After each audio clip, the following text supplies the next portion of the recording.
Good chilly Monday morning, everyone. I'm sure it's probably more chilly where you are than it is here, but it's chilly nonetheless. We've actually turned the furnace on, just not all day, but just a little bit. And I've been dragging my computer back and forth all day because I'm working on a new project, and I have to drag my laptop here from warmest room to warmest room throughout the day. It's sort of like I migrate through the day.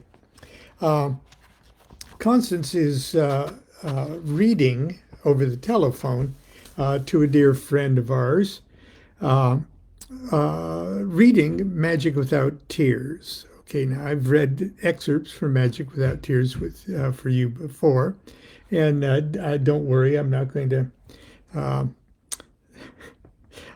to read the whole thing, uh, but I do want to uh, read three consecutive chapters on the three schools of magic.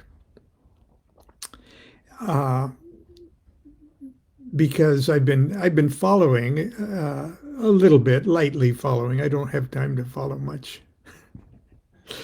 chatter online, but I've been following discussions on the so-called left-hand path or right-hand path or black magic and white magic or uh,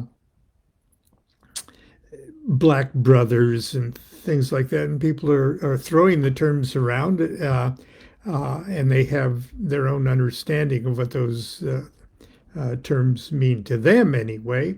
And I can't always keep track of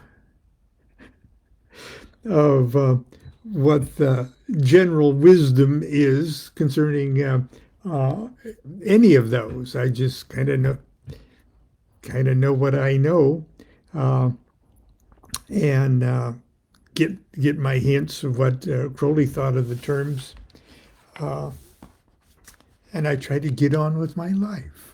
Okay, so here's the three schools of magic, and uh,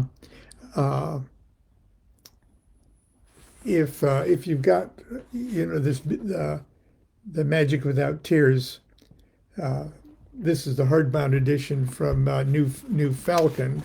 It was a limited edition uh, thing, and for years there was a paperback edition, not only from New Falcon but from I believe it was Llewellyn. Okay, so you can you can find hard copies of it, but most people are reading their Magick Without Tears on Kindle nowadays, and so there's an inexpensive Kindle edition out. And as Constance points out, um, the Kindle editions are sometimes not the most accurate. Okay, I've been made to understand that even the printed editions uh, aren't, completely accurate, and the world has been waiting for the most authoritative, up to date Magick Without Tears. But who knows how long we'll be waiting for that? But if you're looking for an introduction to Aleister Crowley, Thelema, magic, Kabbalah, everything, and you want to just have something that's user friendly and from Crowley himself. He wrote it toward the end of his life, or he compiled it at the end of his life. Um, Refer your friends to Magick Without Tears. Anyway, I'm going to start, and for the next couple days, um, do the three sections of this. So it's the three schools of magic. Part 1. Kara Soror, do what thou wilt shall be the whole of the law. Now, these are all letters that Crowley wrote to women students. Here's the first section of M. Gerard Amont's promised essay. I guess he sent her an essay uh, on a few fundamentals. It was originally called The Three Schools of Magic. Don't be cross, please, because it is not in the form of a personal letter. There is today much misunderstanding of the meaning of the term magic. Many attempts have been made to define it, but perhaps the best for our present purposes of historical ideological exposition will be this. Magic is the science of incommensurables. This is one of the many restricted uses of the word, one suited for the present purpose. It is particularly to be noted that magic, so often mixed up in the popular idea of religion, has nothing to do with it. It is, in fact, the exact opposite of religion. It is even more than physical science. It's irreconcilable enemy. Let us define this difference clearly. Magic investigates the laws of nature with the idea of making use of them. It only differs from profane science by always keeping ahead of it. As Fraser has shown, magic is science in the tentative stage, but it may be and often is more than this. It is science which, for one reason or another, cannot be declared to the profane. Religion, on the contrary, seeks to ignore the laws of nature, or to escape them by appeal to a postulated power which is assumed to have laid them down. The religious man is, as such, incapable of understanding what the laws of nature really are. They are generalizations from the order of observed fact. The history of magic has never been seriously attempted. For one reason, only initiates pledged to secrecy know much about it. For another, every historian has been talking about some more or less conventional idea of magic, not of the thing itself. But magic has led the world from before the beginning of history. If only for the reason that magic has always been the mother of science. It is therefore of extreme importance that some effort should be made to understand something of the subject, and there is, therefore, no apology necessary for essaying this brief outline of its historical aspects. Now that's just Crowley winding up to begin. It's not bad. And if you've got a lot of time on your hands, it's delightful. Okay, here we go. There have always been, at least in nucleus, three main schools of philosophical practice. And we use the word philosophical in the good old broad sense, as in the phrase philosophical transactions of the Royal Society for the Advancement of Knowledge. It is customary to describe these three schools as yellow, black, and white. The first thing necessary to warn the reader that they must by no means be confounded with the racial distinctions of color, and they correspond still less with conventional symbols such as yellow caps, yellow robes, black magic, white witchcraft, and the like. The danger is only the greater that these analogies are often as alluring as they prove on examination to be misleading. These schools represent three perfectly distinct and contrary theories of the universe, and therefore practices of spiritual science. The magical formula of each is as precise as a theorem of trigonometry. Each assumes as fundamental a certain law of nature. And the subject is complicated by the fact that each school, in a certain sense, admits the formulae of the other two. It merely regards them as in some way incomplete, secondary, or illusionary. Now, as will be seen later, the yellow school stands aloof from the other two by nature of its polarities. Excuse me, a very opposite word. The yellow school stands aloof from the other two by nature of its postulates. But the black school and the white school are always more or less in active conflict.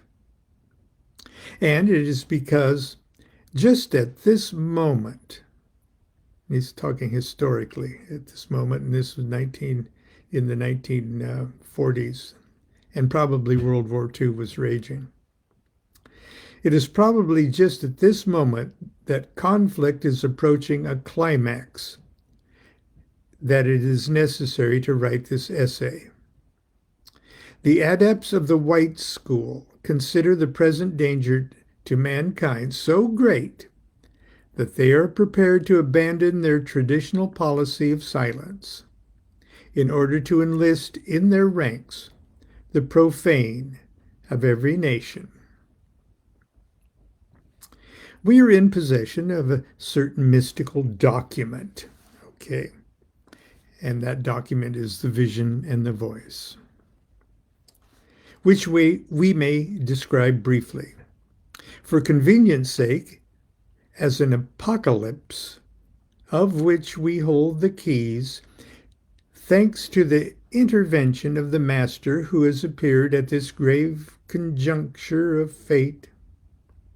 This document consists of a series of visions, in which we hear the voice of the various intelligences whose nature it would be hard to define, but who are at the very least, endowed with knowledge and power far beyond anything that we are accustomed to regard as proper to the human race. We must quote a passage from one of the most important of these documents. The doctrine is conveyed, as is customary among the initiates, in the form of a parable. Those who have attained even a mediocre degree of enlightenment are aware that the crude belief of the faithful and the crude infidelity of the scoffer with regard to matters of fact are merely childish. Every incident in nature, true or false, possesses a spiritual significance.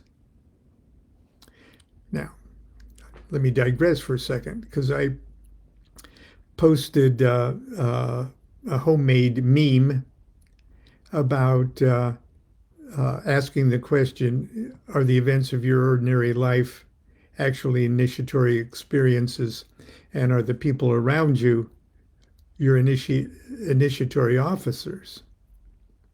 And I thought it was an innocuous, stimulating question to throw out there. And there are people that say, how ridiculous, sir. No. Every incident in nature, true or false, possesses a spiritual significance. It is this significance, and only this significance, that possesses any philosophical value to the initiate. The orthodox need not be shocked, and the enlightened need not be contemptuous, to learn that the passage which we are about to quote is a parable based at least decorous of biblical legends, which refer to Noah. It simply captures, for its own purpose, the convenience of Scripture. Much like most Kabbalistic considerations, he digresses to say.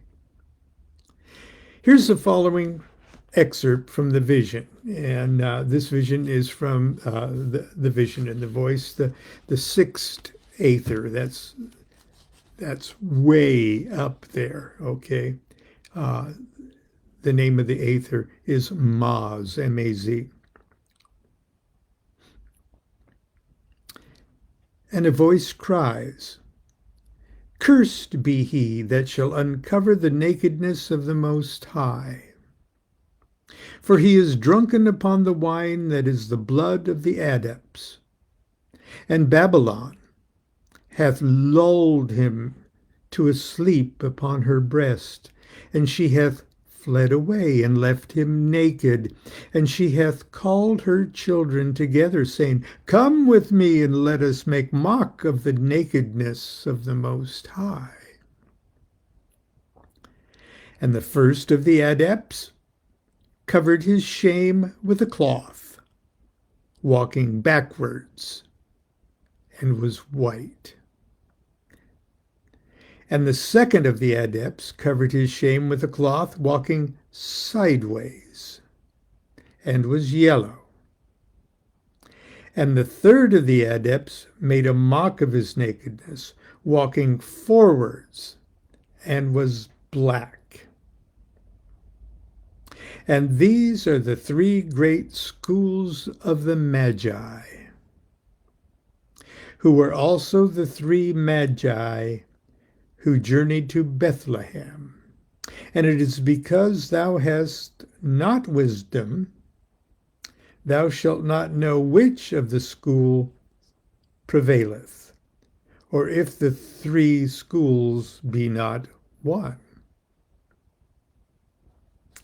Now I'll digress for a second. He says, and because thou hast not wisdom, in discussions or visions such as this, when the words wisdom or understanding pop up, we have to at least consider the possibility that Crowley is talking about, and in this case, wisdom would be number 2 on the tree of life.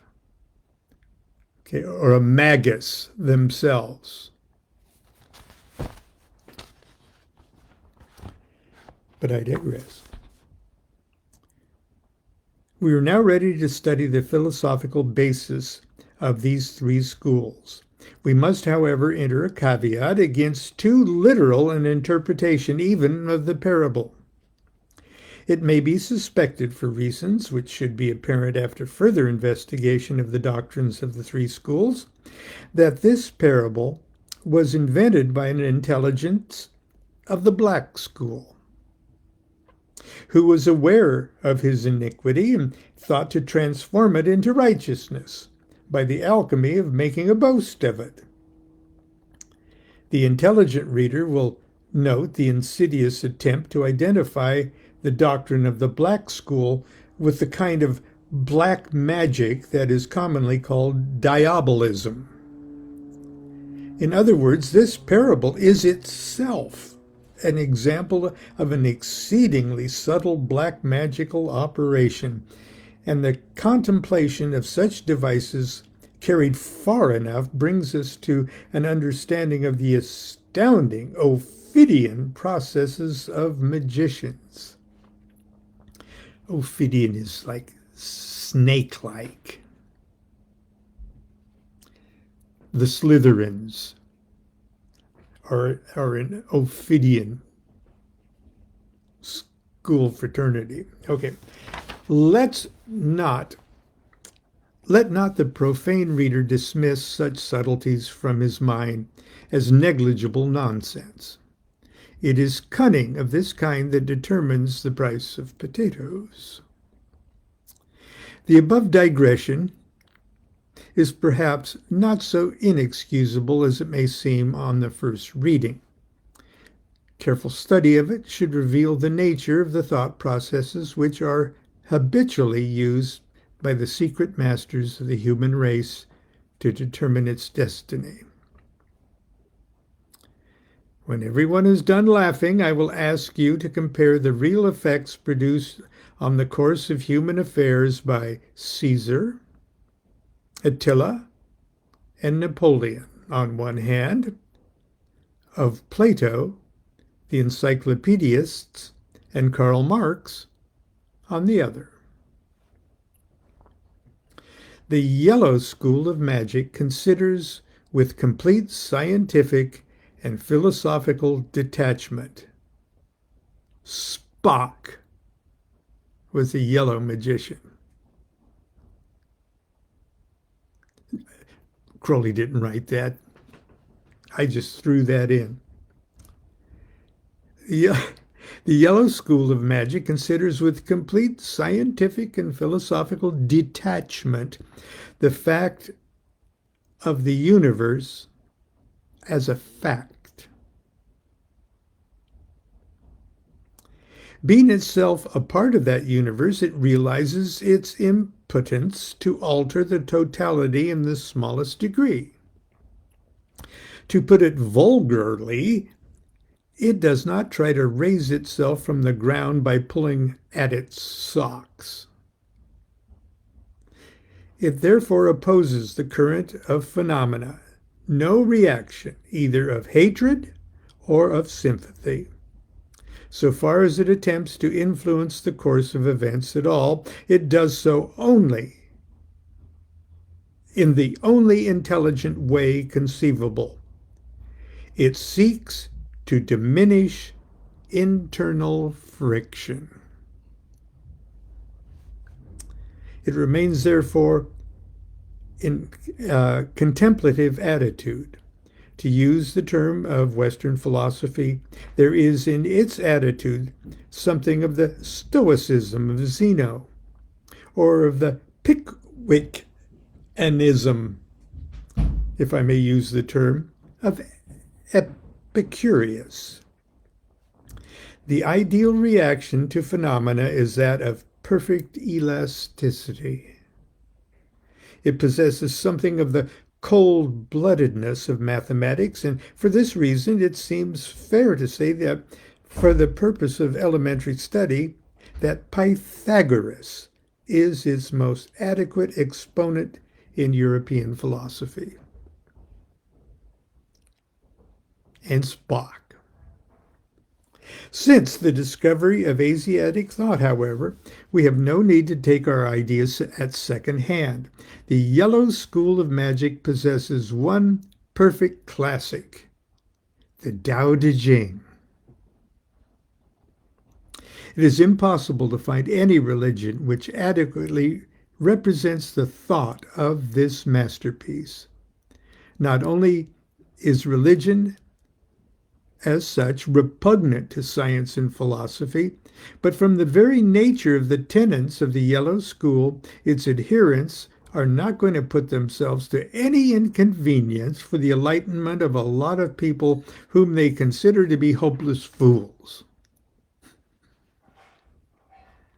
At the same time, the history of religion as such being a tissue of falsehood, the only real strength of any religion is derived from its pilferings of magical doctrine. And religious persons, being by definition entirely unscrupulous, it follows that any given religion is likely to contain scraps of magical doctrine, filched, more or less haphazard, from one school or the other as occasion serves. Let the reader therefore beware most seriously of trying to get a grasp of this subject by means of serene analogies. Taoism has little to do with the Tao Te Ching, as the Catholic Church with the gospel. The Tao Te Ching inculcates conscious inaction, or rather unconscious inaction, with the object of minimizing the disorder of the world. A few quotations from the text should make sense of the doctrine clear. And he's going to quote a few things from the Tao Te Ching, which I'm happy to do. Verse 10:3, those referring to the equivalent of chapter and verse. Here is the mystery of virtue. It createth all and nourisheth us all, yet it doth not adhere to them. It operateth all, but knoweth not of it, nor proclaimeth. It directeth all, but without conscious control. 22:2. Therefore the sage concentrateth upon one will, and it is as light to the whole world. Hiding himself he shineth. Withdrawing himself he attracteth notice. Humbling himself he gaineth force to achieve his will. Because he striveth not, no man may contend against him. And this is 43:1. The softest substance hunteth down the hardest. The unsubstantial penetrateth where there is no opening. Here is the virtue of inertia. Few are they who attain, whose speech is silence, whose work is inertia. 48:3. He who attracteth to himself all is under heaven, doth so without effect. He who maketh effort is not able to attract it. 58:3. The wise man is foursquare, and avoideth aggression. His corners do not injure others. He moveth in a straight line, and turneth not aside therefrom. He is brilliant, but doth not blind with his brilliance. 58:2. Do great things while they are yet small. Hard things when they are yet easy. For all things, how great or hard soever, have a beginning when they are little and easy. So thus the wise man accomplisheth the greatest tasks without undertaking anything important.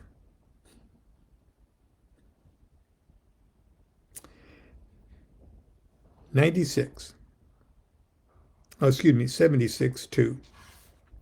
So then, rigidity and hardness are the stigmata of death. Elasticity and adaptability of life. 76:3. He who putteth forth strength is not victorious, even as a strong tree filleth the embrace. And 76:4. Thus the hard and rigid have the inferior place, the soft and elastic the superior. Then Crowley ends up his letter. Enough, I think, for this part of the essay. Love is the law, love under will, fraternally 666. And tomorrow on Tuesday, probably from a parking lot, we will do 3 Schools of Magic, Part 2. So until tomorrow, continue to be good to yourself and be good to each other.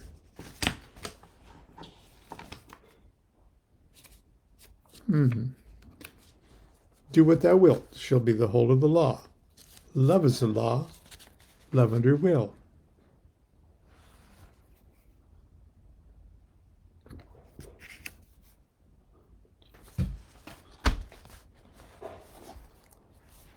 Had that laying around for some reason. See you tomorrow.